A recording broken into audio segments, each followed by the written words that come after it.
So welcome everyone. This is the facilitator training for this Saturday's No More Lone Rangers leadership training.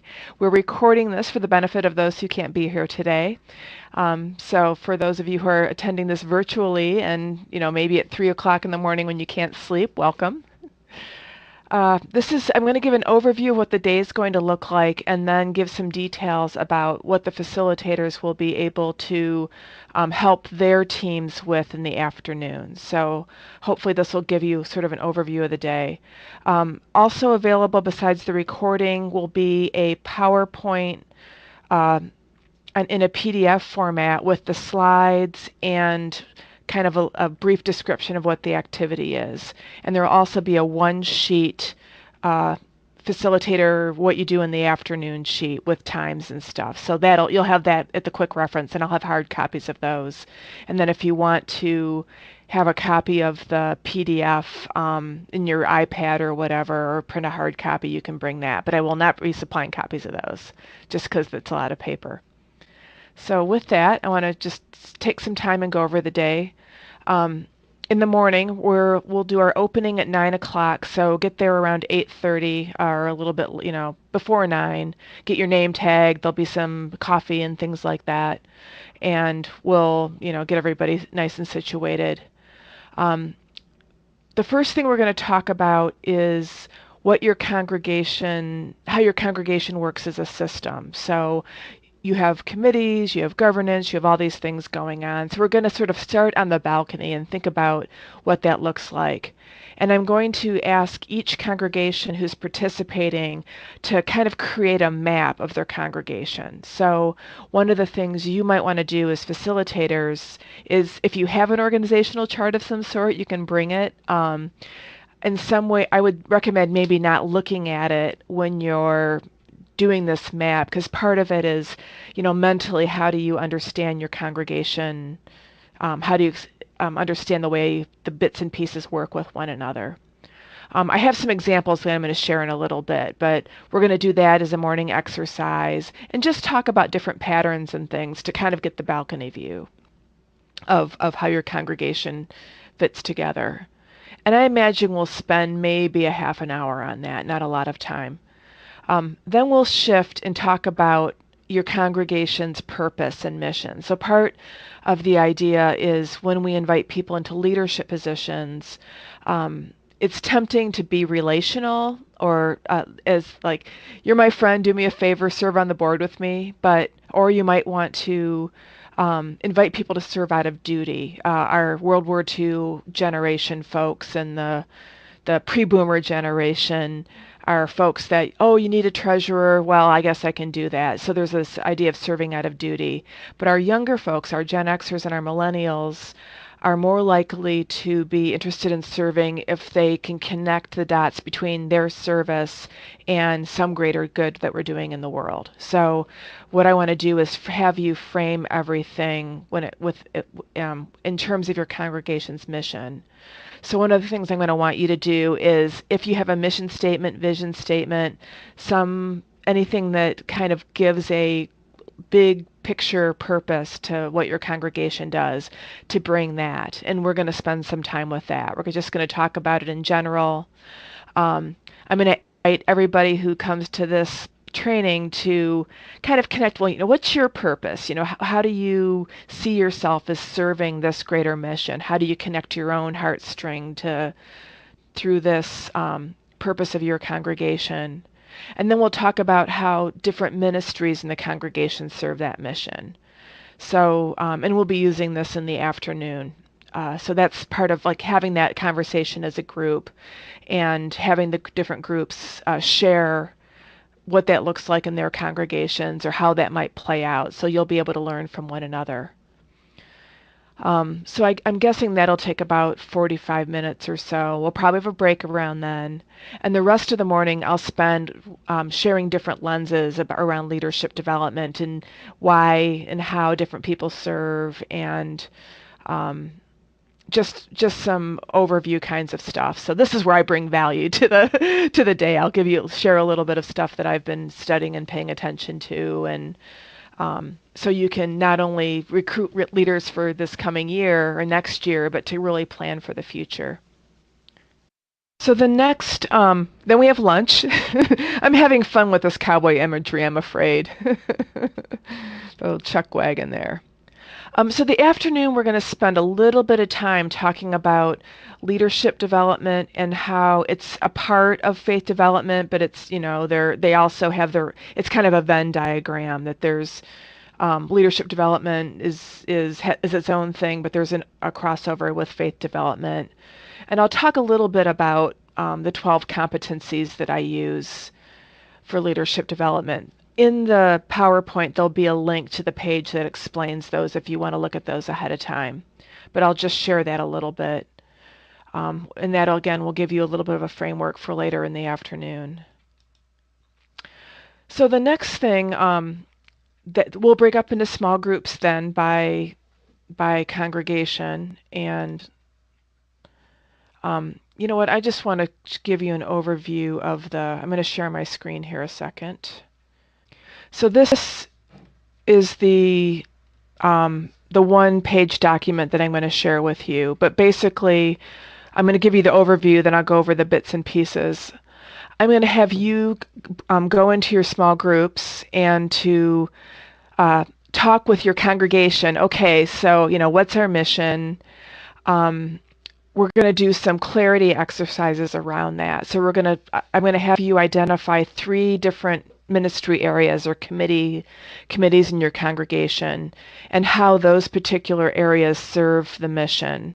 You can do more if you want, but we're limited in time. So what I'm basically doing is providing an opportunity for you to develop a practice around connecting committees or missions or committees or ministries to mission, and developing this anchor phrase to it. So I'll explain this a little bit in more detail. So that'll be the first half an hour or so. And then I'm going to have you talk about how each ministry or each committee, you can sort of parse it so that there's opportunities for new people to serve and then opportunities for more experienced people to serve. So people can kind of try things out and work their ways into ministry. And again, I've got some examples of that. And then I want you to have a little bit of a conversation of what kinds of skill sets do people need at all those different levels of service with different ministries, and what kind of training you might need to do for that. And then there'll be a break. And then what I'm going to have you do is pull out the visual map you made and to look at that and sort of look at, okay, how systemically are we already supporting leaders? Are there areas in the congregation where we can look to recruit people, like RE teachers? Are there ways that RE teachers maybe can be greeters on off Sundays? Or, maybe there's opportunities in your system where there can be some just opportunities maybe that you haven't thought about before when you look from the balcony view. And then also, what's going really well, and also where are some areas that you see if you start shifting how you do this, what are some places we might need to strategize, especially, if you've got a governance system that is burdensome, there might be some things you might want to do systemically to help support taking the burden off some of the volunteers. There's, one of the points is that not everybody who serves the church wants to go to a committee meeting. Some people just want to show up and do the work. So, are there ways that we can rethink how we do our system, our governance or our committee structures in order to facilitate that? And then I want you to spend the last 20 minutes or so just developing, creating some SMART goals. We can do, these are some things we can actually do, we can do them in a reasonable amount of time, and here's who should do them, and here's a reasonable goal of when we can make it happen. And then we'll all come back together and share that, because of course part of this is learning from one another, and talk about, plans for the future, if there's any collaboration that you can do since you're all in a room together. And then we'll have a little closing, and it'll be 4 o'clock, and we'll clean up and go home. So So that's the big view. So what I basically did is I'm imagining you are all going to have a few sheets of butcher paper near a table with that your group will be working around. Um, and what I just did is I wrote like the way I would do on a butcher paper, except I did it all on 8.5 by 11 sheets. But I thought that if I did it this way, it might help you to start drawing. So think sort of like World Cafe open space where you've got a big paper that you can scribble on and brainstorm on. So going back again, so we're going back to the beginning of when you've broken up into groups. So you have your mission statement. I would just say, throw that on a piece of butchered paper. I'm using First Unitarian Rochester because they just have done this so beautifully. Uh, and Scott, the minister, Scott, he used to be the minister there, shared all of his materials. So for me, it's an easy thing to pull. So their mission statement, the brief version of that is listen, open, serve. And so I wrote underneath that, what are some of the areas that we thought were important ministries that help our church serve that mission. So I chose 3 different ministries. Again, in your congregation, you might choose something different, but I chose membership, small group ministry, and social justice. So membership is sort of a welcoming people in. Small group ministry is helping people to deepen. Social justice is serving needs beyond our own. So I figured those are kind of 3. Pastoral care might be one of these. Worship might be one of these, but I decided to choose these 3. So what you'll do is you'll facilitate your group to choose just 3. And again, part of this is the developing a practice. You can do more if you want, but I'm trying to make it manageable for a one-day workshop. And then what I want you to do, the part of the engaging with it, how does it serve the mission, is to come up with some ways that, articulate some of the ways that those different ministries serve the mission. So for example, membership, you want to create a culture of radical hospitality. You want to help both new and old members connect, but, widely and deeply. And the other piece, and this is kind of tricky, and you might not totally get the right phrasing, but it's really helpful having an anchor or a portable phrase that you can use. So that as the ministry does the work, they can remind themselves, okay, we want to make sure everybody who walks through our door gets connected to someone. So for them, their portable phrase is, it's about everybody finding a group. Everybody finding their people within the larger congregation. And they even reduce that down even more to got group. So there's an example of this particular exercise. And then you can do this with, hopefully you'll have time to do it with all 3 ministries. Maybe if you have a large enough group, you can break people up to each work on one. But so small group ministry, some of the purposes of serving the mission is to help people deepen spiritually, to challenge ourselves and each other, and also to support our practices, to create intimacy within the larger community, but also make sure that everything's connected to the congregation as a whole. So a portable phrase might be, it's about helping people grow a soul or got soul. And then, so for social justice, there'd be something similar. We want something that the congregation feels a connection to, feels a sense of affirmation. You want justice projects that are collectives, not just one little group of people going off and doing their own thing. Again, part of the spiritual practice is helping people to see needs of others as if they were our own needs. And then, the portable phrase might be, it's about transformation or got change or something like that. So this is a way of really developing kind of a clarity of mission when it comes to each ministry.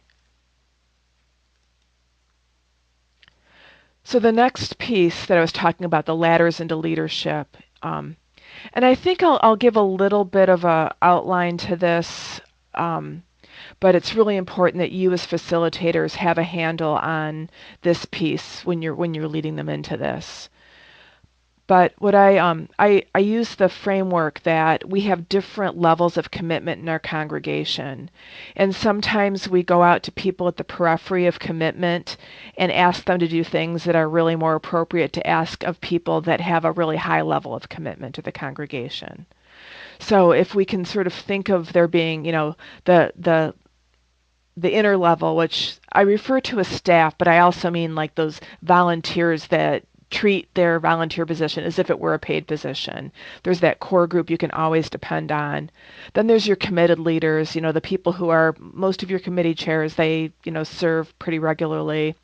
Then there's the people who belong, who pledge and maybe have signed the book, but they're really not invested in the church. And then there's the folks who are interested, the folks who might show up occasionally, but they don't have a really deep connection to the church. So part of it is thinking of each ministry and what's an appropriate way of serving what's a way of serving that's appropriate to their level of commitment. So one way of thinking about this is ladders into leadership. So, for example, in the membership ministry, for people who are just interested in the congregation, they show up once in a while. You wouldn't call them up to say, would you be the membership chair? But you might call them up and say, would you be on our greeter team?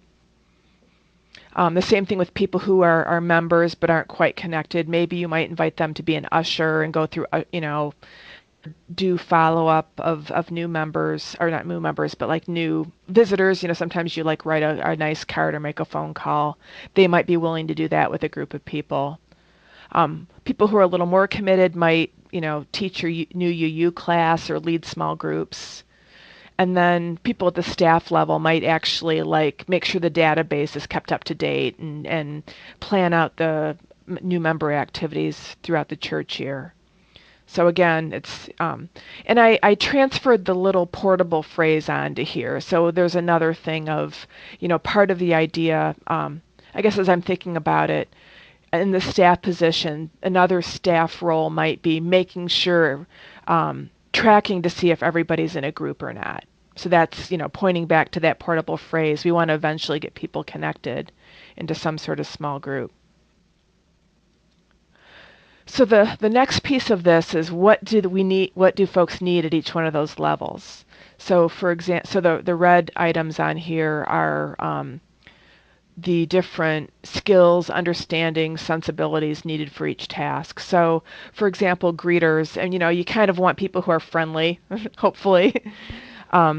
Also, you'd want to train them because, you want them to know where the bathrooms are and the RE class are, so they need to really have a basic understanding of the church. And also, I would even recommend maybe inviting them for a little 1 hour intercultural training so that they can learn to ask questions that don't have assumptions built into them. Like I'm in a college town, and we have to teach our greeters not to say, "Oh, so did you go to Kent State University?" We want to ask open-ended questions. So that might be a level of training for that level or for that particular role. And then for ushers, what kind of things do you want ushers to know? So if they're counting the offering, you want to make sure they're familiar with the policies around fiduciary responsibility. They probably need to know, if there's a fire, what exits to use, where people are going to be, that sort of thing. Then, up the ladder, the people knowing the new UU class, of course, they'll have to have different kinds of training. And then the people doing the database will have to have different kinds of training and knowledge. So again, this is just a way of thinking, okay, it's not a one-size-fits-all. Where can we best invest our energy?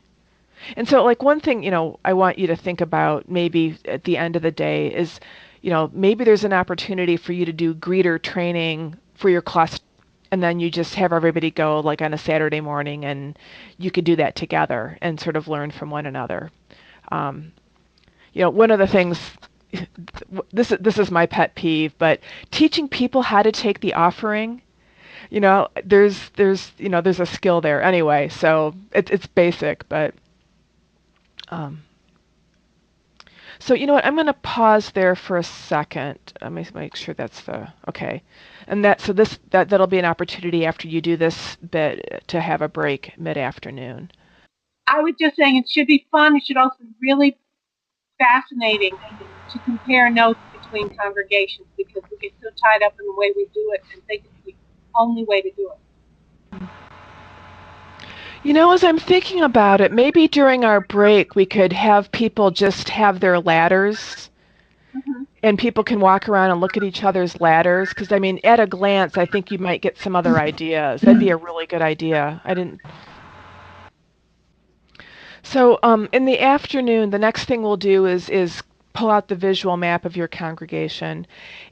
So again, I'm going to share these with you as the facilitators. What I did is I just found some different congregational organizational charts, and it's crazy the differences of them. So, you know, this is kind of, I don't know, your council member kind of organization.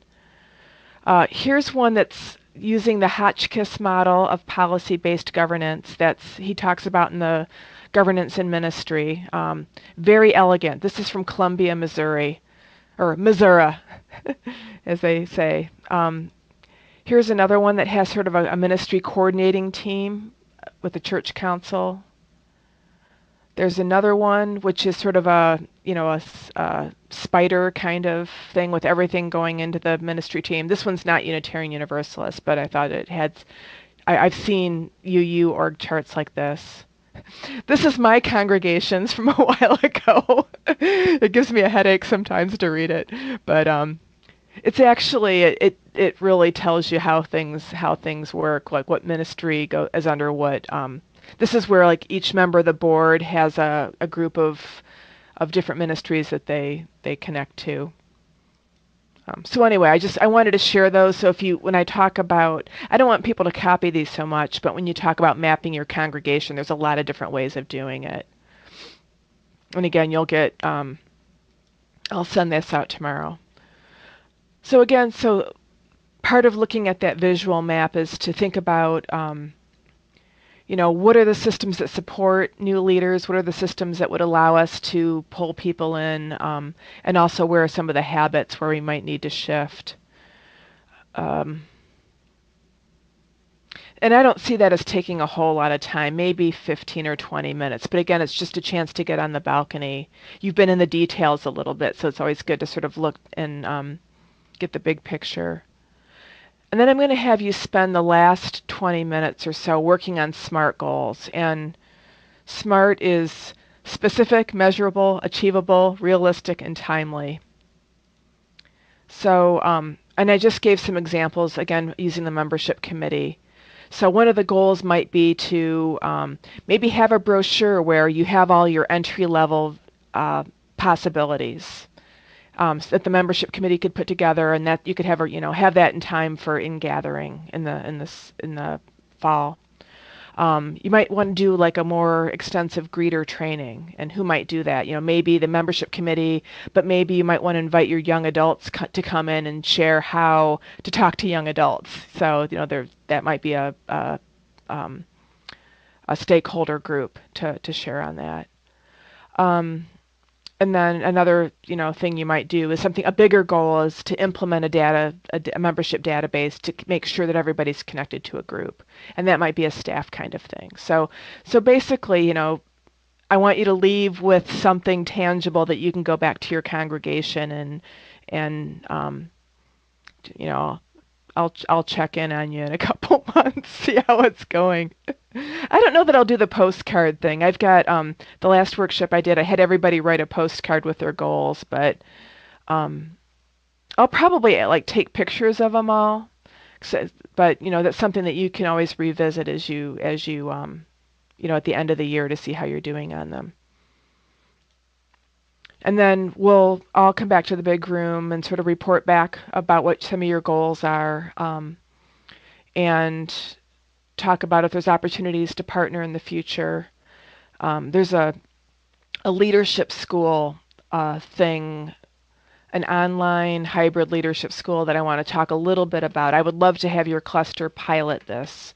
I've talked to a couple of you about it, but basically, I'm piloting it. It's a leadership school where we have webinars for the didactic pieces, and then 3 times during a semester, you just get together with your cluster and you do case studies and exercises and stuff, and you self-facilitate that. So I would do something like this with the facilitators for that Saturday, but I wouldn't actually come and do that. You could do that yourself. We would just give you the materials and stuff. So if you're interested as a cluster to do that, that's an opportunity. We're going to do a little pilot this spring. And so if there's interest in that, then we'll do it so there won't be a congregational fee since it's a pilot. So that's always nice too. It's just anyway, I'll talk more about that, but that'll be part of the conversation at the very end.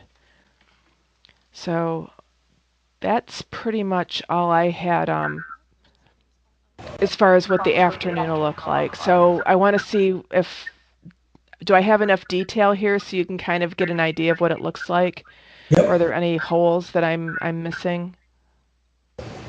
No, it's pretty well put together. It looks good to me. Yeah, me too. I was Sorry we hoping didn't that order cowboy food. Oh, can you say that again? Sorry we didn't order cowboy food. It's all Keep right. the theme going. I don't know why that just appealed to me this year. Anyway. It's not my thing normally, but At least you're not using a Johnny Depp picture in there. No. I tried to go mainly with clip art. Yeah, the Johnny Depp thing is.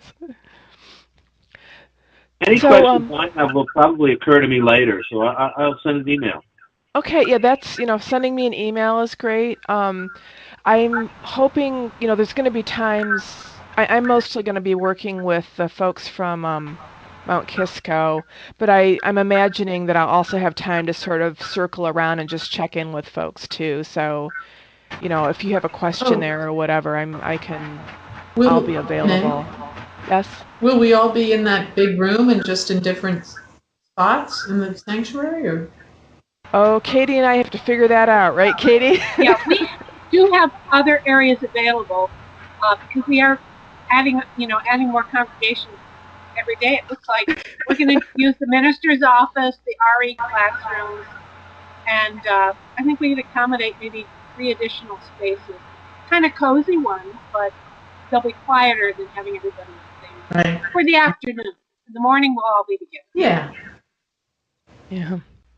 I mean, most of the groups are just 3 or 4 people, so it won't, you can have a pretty good quiet conversation with just a small group.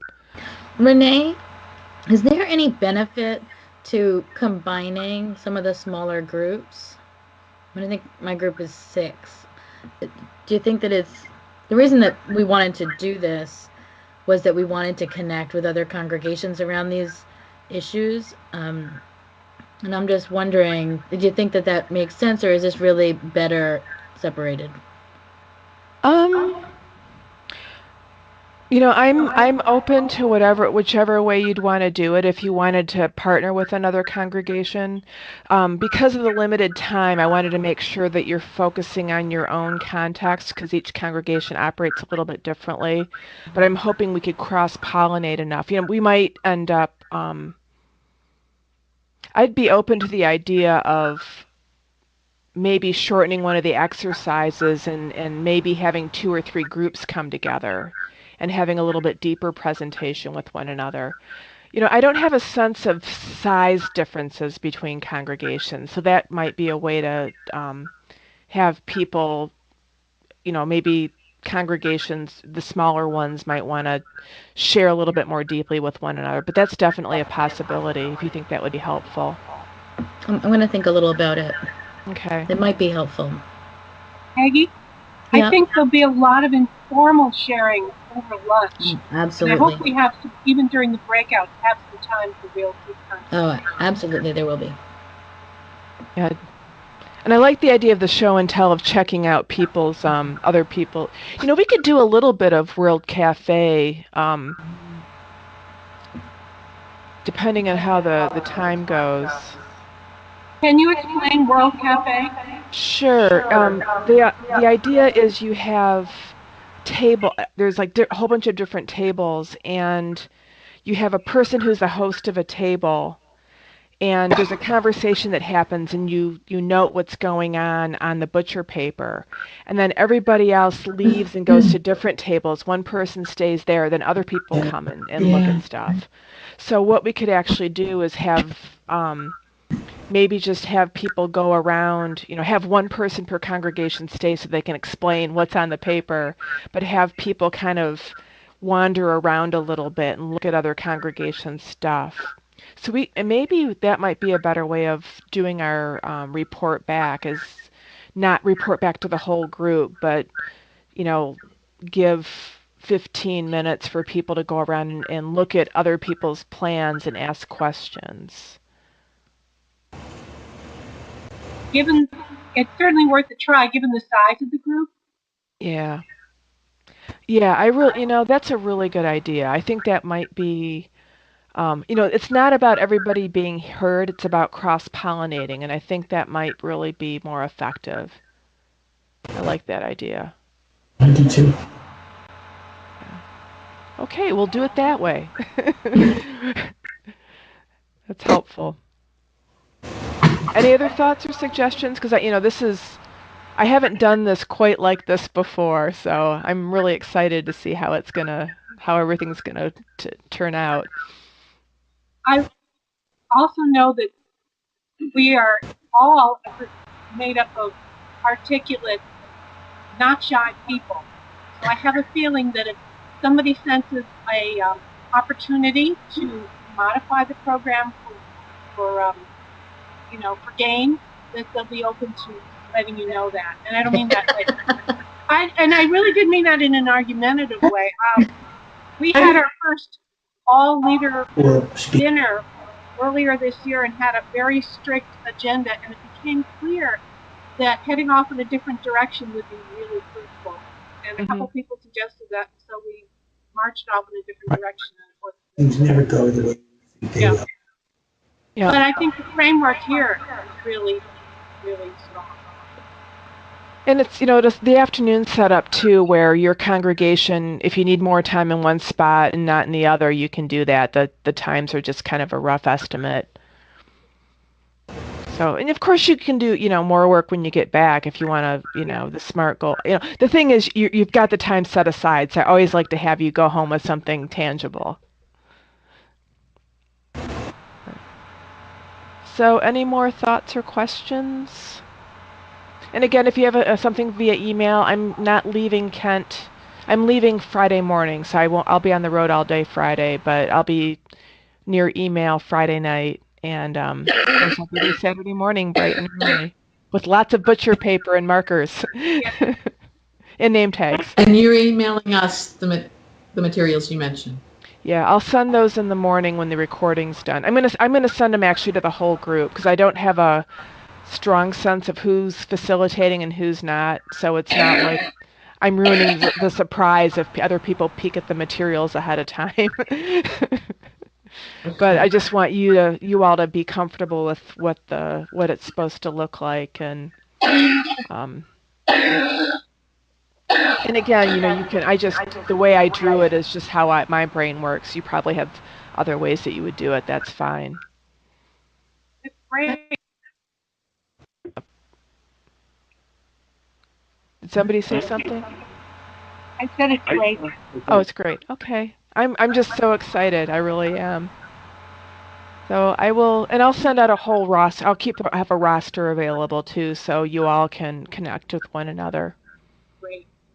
And we don't need to bring food. We're just bringing money and. Yeah, just bring money. Okay. Now, if somebody feels like honestly, we didn't order any desserts. We didn't order any desserts. So if somebody feels like making cookies, that wouldn't be a problem. Okay. And Katie, should checks be made out to UUF and W? Yes, please. We're getting Indian food, so we have gluten-free, vegan, vegetarian, and omnivore options. Great. Wait, what? We're getting food from the little kebab station in Mount Kisco. Oh, yummy. And it's really good, and they put little signs out like what's vegan, vegetarian, and Yes. chicken, so Thank that you. people can feel free to eat what they need. Great. So at least the food will get good reviews, if nothing else, right? It will all be great. The high point of the day was the food. I have a Sounds- little evaluation that goes out afterwards, so that's it. You know, what's the and the food almost always shows up on the evaluation. So if all else is lost, good. So any other questions? And again, feel free to send me an email if you think of something later. Okay. Okay. Thank you so much. Thank you, Oh, everybody. my pleasure. Thanks for taking some time out of your evening, and I'll do this again tomorrow. But I will have the recording, so that'll be helpful.